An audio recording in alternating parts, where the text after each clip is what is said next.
बहुत ज़्यादा डिफ़िकल्ट नहीं है प्रीलिम्स निकालना। मैंने 4 बार दिया, मेरा चारों बार हो गया। तो दूसरा तरीका आप कर सकते हैं जो मैं किया करता था, किस तरह से यूपीएससी का क्या उनके पैटर्न्स होते हैं, किस तरह के क्वेश्चंस वो पूछते हैं। ऐसे सब्जेक्ट्स को आप प्रायोरिटाइज़ कर सकते हैं, ऐसे सब्जेक्ट्स को आप आखिरी में पढ़ सकते हैं एग्ज़ाम के जस्ट पहले, सो दैट कि आप इनमें काफ़ी अच्छा स्कोर कर पाएँ। ऐसा क्या करूँ कि मैं पूरे टाइम मोटिवेटेड रहूँ, मैं पूरे टाइम अच्छे से पढ़ता रहूँ। कितनी बार तो ऐसा हुआ है जब मुझे बिल्कुल प्रिपरेशन छोड़ने का मन करता था। इसीलिए ये होता है। पहला तरीका जो होता है कि जो हो रहा है होने दें, जो फ्लो में चल रहा है उसको चलने दें। गलत तो उसमें भी कुछ नहीं है। बट कहीं अगर आपको ऐसा लग रहा है कि आप खुश नहीं हैं, कहीं आपको ऐसा लग रहा है कि मुझे कुछ और करने की आग है मेरे अंदर, सो पहला तरीका फिर आपके काम नहीं आएगा। आपको चेंजेस चाहिए, आपको नए ऑप्शंस चाहिए, आपको नई चीज़ों को एक्सप्लोर करना है, तो यहाँ पे आपको लेना पड़ेगा एक नया तरीका, न्यू डायरेक्शन और उसी डायरेक्शन को आपके सामने इसको लाने की कोशिश करूँगा। हेलो एवरीवन मेरा नाम दिव्यांश सिंह है। मैं जयपुर राजस्थान से हूँ और इस साल सिविल सर्विसेज एग्जामिनेशन 2021 में मेरी रैंक 49th है। ये साल मेरा यूपीएससी का 4th अटेम्प्ट रहा है। जो फर्स्ट अटेम्प्ट मैंने 2018 में दिया, फिर सेकंड अटेम्प्ट 2019 में दिया। तो 2000 अटेम्प्ट में तो मैं मेंस नहीं क्वालीफाई कर पाया था, बट 2019 में मैंने मेंस भी क्वालीफाई कर लिया, इंटरव्यू भी क्वालीफाई कर लिया और मेरी रैंक थी 484, जिसके अकॉर्डिंग मुझे IRS, customs and indirect taxes allocate हुआ। उसके बाद 2020 में फिर मैंने अटेम्प्ट दिया क्योंकि मुझे हमेशा से था कि मुझे आईएएस बनना है और इसलिए मैंने और एक अटेम्प्ट दिया, बट 2020 में मेरी रैंक 425 थी, जो कि फॉर्च्यूनेटली सफिशिएंट नहीं थी आईएएस के लिए, तो उस साल मेरे को कोई सर्विस एलोकेट नहीं हुई और लास्टली फिर 2021 में मेरी रैंक इस साल 49th है और आई एम होपिंग कि इस साल मुझे इंडियन एडमिनिस्ट्रेटिव सर्विस मिल जाएगी। मैं स्पेसिफिकली थोड़ी प्रीलिम्स की, मेंस की और इंटरव्यू की स्ट्रैटेजी डिस्कस करूंगा कि मेरी क्या लर्निंग्स रही हैं और जो मैंने गलतियां करी कहीं आप वो गलतियां ना करें। सिविल सर्विसेज एग्जामिनेशन में 3 स्टेजेस होती हैं। पहली स्टेज होती है प्रीलिम्स, दूसरी स्टेज होती है मेंस और तीसरी स्टेज होती है जो फाइनल स्टेज होती है वो इंटरव्यू वाली स्टेज होती है। सो अगर हम प्रीलिम्स पे आएँ, तो प्रीलिम्स ऑब्जेक्टिव टाइप पेपर होता है, 2 पेपर्स होते हैं, पहला पेपर जीएस का होता है, दूसरा पेपर सीसैट का होता है और ये देखा गया normally the trend has been कि यूपीएससी धीमे-धीमे डिफिकल्टी भी बढ़ती जा रही है प्रीलिम्स की और अनसर्टेनिटी भी बढ़ती जा रही है। पहले सीसैट बहुत ईज़ी हुआ करता था, स्पेशली जो कि इंजीनियरिंग बैकग्राउंड से आ रहे हैं, बट अब वैसा भी नहीं रहा है। तो सीसैट पे पहले तो आप इवन दो आप इंजीनियरिंग बैकग्राउंड से आ रहे हैं, तो भी उसपे थोड़ा टाइम लगाइएगा, थोड़े पेपर्स-वेपर्स सॉल्व करके देखिएगा। ऐसा नहीं हो कि आप पहली बार जाके एग्ज़ाम में ही कर रहे हैं, तो थोड़ा मेक श्योर कर लीजिए कि आप कंफर्टेबल में हैं सीसैट में। और अगर हम अब मैं जीएस पे आता हूँ, तो जीएस में अगेन 100 क्वेश्चन्स होते हैं, 200 मार्क्स का पेपर होता है। तो बहुत ज़्यादा डिफ़िकल्ट नहीं है प्रीलिम्स निकालना। मैंने 4 बार दिया, मेरा चारों बार हो गया और जो कुछ चीज़ें जो मैंने फ़ॉलो करी मैं आपको वो बताता हूँ। तो पहली चीज़ जो मैंने फ़ॉलो करी वो मैंने अपना सिलेबस को बहुत ही शॉर्ट रखा, स्वीट रखा। मैंने बहुत ज़्यादा अपने सिलेबस को डाइवर्सिफ़ाई करने की कोशिश नहीं की। मैं बिल्कुल 1 सब्जेक्ट 1 बुक वाले प्रिंसिपल को फ़ॉलो करता था कि एक ही सब्जेक्ट में एक ही बुक पढ़नी है और वो मेरे हिसाब से मेरे को बताने की ज़रूरत नहीं है। आप ऑनलाइन देखेंगे, आप किसी भी टॉपर की वीडियो देखेंगे तो आपको ईज़िली मिल जाएँगी वो बुक्स और वही स्टैंडर्ड बुक्स को फ़ॉलो करिए। बहुत ज़्यादा इधर-उधर करने की आपको बिल्कुल ज़रूरत नहीं है। जो सेकंड जो सेकंड चीज़ होती है, वो प्रीलिम से फिर होती है करंट अफेयर्स, जो न्यूज़पेपर्स हो गए, वो आपको कैसे फ़ॉलो करने हैं। तो उसमें भी एक पिटफॉल ये होता है कि जब लोग न्यूज़पेपर्स वगैरह पढ़ना स्टार्ट करते हैं, तो वो अपना दिन का बहुत ज़्यादा टाइम न्यूज़पेपर पढ़ने में ही लगा देते हैं। तो अगर आप मान लीजिए आप 6 से 8 घंटा पढ़ रहे हैं, उसमें से आप 2 डेढ़ 2 घंटा या ढाई घंटा न्यूज़पेपर पढ़ने में ही लगा दिया आपने, तो आपका 30-40% टाइम तो न्यूज़पेपर में ही चला गया। सो उतनी ज़रूरत है नहीं न्यूज़पेपर पढ़ने की। आप मेक श्योर करिए कि आप 1 सवा 1 घंटे में न्यूज़पेपर अपना खत्म कर दें। और फिर तीसरे अगर हम एलिमेंट पे आएँ प्रीलिम्स के, जो जो तीसरा एलिमेंट होता है प्रीलिम्स का, वो होता है आपकी टेस्ट सीरीज़, जो आपकी प्रैक्टिस क्या है। और स्पेशली जब क्वेश्चंस आजकल ऐसे आ रहे हैं जो कि आपने ज नॉर्मल स्टैंडर्ड बुक्स में नहीं पढ़े होंगे, तो प्रैक्टिस बहुत ज़्यादा इंपॉर्टेंट हो जाती है। तो मैंने हर ईयर ये चीज़ करने की ज़रूर कोशिश की थी कि मैं कोई भी एक टेस्ट सीरीज़ फ़ॉलो करूँ, उसके प्रॉपर्ली जो यूजुअली 30 टू 35 टेस्ट्स होते हैं, कोई भी कोचिंग आप टेस्ट सीरीज़ ले ले लीजिए और वो उसको प्रॉपर्ली अटेम्प्ट करिए।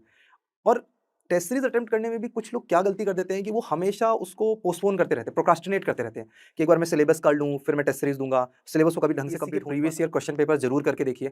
उससे आपको कॉन्फिडेंस भी मिलेगा, थोड़ा आपको समझ में भी आएगा कि एग्ज़ाम में क्या डिमांड होती है एग्ज़ाम की, किस तरह से यूपीएससी का क्या उनके पैटर्न्स होते हैं, किस तरह के क्वेश्चन्स वो पूछते हैं। सो फॉर एग्ज़ाम्पल अगर आप पेपर्स को देखेंगे तो आपको पता पड़ेगा कि कुछ सब्जेक्ट्स ज़्यादा इंपॉर्टेंट इंपॉर्टेंट होते है। हैं। तो ऐसे सब्जेक्ट्स को आप प्रायोरिटाइज़ कर सकते हैं, ऐसे सब्जेक्ट्स को आप आखिरी में पढ़ सकते हैं एग्ज़ाम के जस्ट पहले, सो दैट कि आप इनमें काफ़ी अच्छा स्कोर कर पाएँ। उसके साथ-साथ में कुछ लो हैंगिंग फ्रूट्स भी होते हैं। सो फॉर एग्ज़ाम्पल मैप्स के कुछ क्वेश्चन्स आते हैं, कुछ क्वेश्चन एनवायरनमेंट के आते हैं, जैसे बायोस्फीयर रिज़र्व्स हो गया, टाइगर रिज़र्व्स हो गए। तो ये आप अगेन एग्ज़ाम के पहले ईज़िली उनको 10 दिन पहले रट के, क्रैम करके इनमें अच्छा स्कोर कर सकते हैं। और साथ-साथ में जब भी आप टेस्ट सीरीज़ दे रहे हैं, तो ये ज़रूर इंश्योर करिएगा कि उसके सॉल्यूशंस को ज़रूर पढ़ें और अगर टाइम हो, तो उसको एक और बार रिवाइज़ कर लें, क्योंकि एक बार में उतना ज़्यादा अच्छा कॉम्प्रिहेंशन और रिटेंशन होता नहीं है। सो अगर आप एक और बार उसको रिवाइज़ कर लेंगे, तो फिर काफ़ी उसके बेनिफिट्स बढ़ जाएँगे। और मैं तो हमेशा प्रेफ़र करता हूँ कि मैं अपनी फैमिली के साथ रहूँ एग्ज़ाम वाले दिन, तो इसलिए मैं हमेशा सारे एग्ज़ाम मैंने जयपुर से ही दिए हैं, जितने भी दिए हैं। तो आप वो भी ट्राई कर सकते हैं कि आप अपने फैमिली के पास चले जाइए, उनसे आराम से आखिरी दिन बहुत ज़्यादा पढ़ने की ज़रूरत नहीं है, उनसे बात करिए। तो आई एम श्योर कि आप एग्ज़ाम वाले दिन अच्छा करेंगे और बहुत ज़्यादा स्ट्रेस मत लीजिए। अगेन मैंने जैसे बताया कि यूपीएससी हर साल एग्ज़ामिनेशन कंडक्ट करती है और आपके पास हमेशा ऑप्शन रहेगा वापस से देने का। सो ऐसा नहीं है कि प्रीलिम्स नहीं हुआ तो ज़िंदगी खत्म। फ्रस्ट्रेशन अगर आप देखेंगे तो ये यूपीएससी का part and parcel of the preparation है। सो बहुत लोगों को ये एक लगता है कि अगर वो फ्रस्ट्रेट हो रहे हैं तो उसका मतलब है कुछ गलत कर रहे हैं, उनकी डायरेक्शन सही नहीं है। बट मैं आपको ये ज़रूर बताना चाहूँगा कि अगर आप फ्रस्ट्रेट हैं तो ये बिल्कुल नेचुरल है, क्योंकि कोई भी साल 2 साल पूरे टाइम पढ़ते खुश नहीं रह सकता है। सो अगर आप फ्रस्ट्रेटेड हैं तो बहुत ज़्यादा उसको सीरियसली मत लीजिए, बहुत ज़्यादा ये मत सोचिए कि आप कुछ गलत कर रहे हैं और मेरे फ्रेंड्स तो फ्रस्ट्रेट नहीं होते, वो भी होते होंगे बस आपको पता नहीं है उस बारे में। So it's all a part and parcel of the preparation. दूसरा जो बहुत इंपॉर्टेंट सी चीज़ है, मैं हमेशा पढ़ता हूँ कि जब लोग थोड़ा थोड़ा भी फ्रस्ट्रेट होते हैं तो हमेशा आके ये पूछते हैं कि भाई how do I get motivated? मैं अपना मोटिवेशन लेवल कैसे बढ़ाऊँ? और कि ऐसा क्या करूँ कि मैं पूरे टाइम मोटिवेटेड रहूँ, मैं पूरे टाइम अच्छे से पढ़ता रहूँ? क्योंकि करना सबको होता है और मोटिवेशन रहना बहुत मुश्किल है। तो मैं उसका आंसर मैं ये कहना चाहूँगा आपसे कि आप चौबीसों घंटे मोटिवेटेड नहीं रह सकते। मोटिवेशन पूरे टाइम मोटिवेटेड रहना इम्पॉसिबल है। मोटिवेशन एक वेव की तरह चलता है, तो आप कभी मोटिवेटेड रहेंगे और कभी आप डीमोटिवेटेड भी रहेंगे। तो अगर आपको ऐसा लग रहा है कि आप 24 घंटे मोटिवेटेड रह सकते हैं, तो आप जा ही गलत डायरेक्शन में रहे हैं। और फिर वही एक साइकिल कंटिन्यू हो जाती है, लोग थोड़ा फ्रस्ट्रेट होते हैं, फिर उनको लगता है कि मुझे पूरे टाइम मोटिवेटेड रहना चाहिए था, जो कि वो रह नहीं पाते, फिर उनको एंग्ज़ायटी होती है और फिर उनकी प्रिपरेशन की साइकिल खराब हो जाती है। मेरी तो जर्नी इतनी लंबी रही है, सो कितना स टाइम ऐसा हुआ है कि जब मुझे बिल्कुल पढ़ने का मन नहीं करता था, कितनी बार तो ऐसा हुआ है जब मुझे बिल्कुल प्रिपरेशन छोड़ने का मन करता था। इसीलिए ये है। और तीसरी इंपॉर्टेंट चीज़ जो बहुत हेल्प करती है वो ये होती है टाइम मैनेजमेंट और जो आपका जो गोल आप कैसे सेट करते हैं उस पे। सो अगर वो मैं बताऊँ, सो जो गोल सेटिंग होती है, टाइम मैनेजमेंट होता है, वो भी एक अपने आप में एक थोड़ी-सी एक स्किल होती है। सो 2 तरीके से आप टाइम को मैनेज कर सकते हैं। पहला जो तरीका होता है जो बहुत सारे लोग इनिशियली करते हैं, वो ये करते हैं कि वो टाइम वाइज़ टाइम अपने टारगेट्स बना लेते हैं, कि सुबह 8 से 9 बजे मैं ये पढ़ूँगा, 9 से 10 फिर मैं ये पढ़ूँगा। और वो अपना बिल्कुल स्ट्रिक्ट सा शेड्यूल बना लेते हैं, जो कि होता क्या है अल्टीमेटली वो कभी फॉलो हो नहीं पाता, क्योंकि आपने इतना अपना स्ट्रिक्ट शेड्यूल बना रखा है और आप कोई रोबोट तो है नहीं, आप ह्यूमन्स हैं, तो आपकी लाइफ में कभी आप ऊपर जाएँगे, कभी नीचे आएँगे, कभी कोई इश्यू हो जाएगा फैमिली में, तो वो टाइमलाइन फॉलो करना बहुत मुश्किल हो जाता है घंटे बाय घंटे। तो दूसरा तरीका आप कर सकते हैं, जो मैं किया करता था, मैं अपने लिए डेली गोल सेट किया करता था। मैं ये नहीं कहा करता था कि मैं इतने से बजे ये पढ़ूँगा, उतने बजे वो पढ़ूँगा, मैं बस ये कहा करता था कि आज मुझे इसका चैप्टर ये कर लेना है, आज मुझे उसका चैप्टर ये कर लेना है, और उतना ही रखा करता था। तो उससे मेरे पास थोड़ी फ्रीडम ये हुआ करती थी कि अगर डेढ़ 2 घंटा मुझे पढ़ने का नहीं भी मन कर रहा है, सो मैं बाद में पढ़ सकता था और ईज़िली मैं उस उन चीज़ों को मैनेज कर सकता था।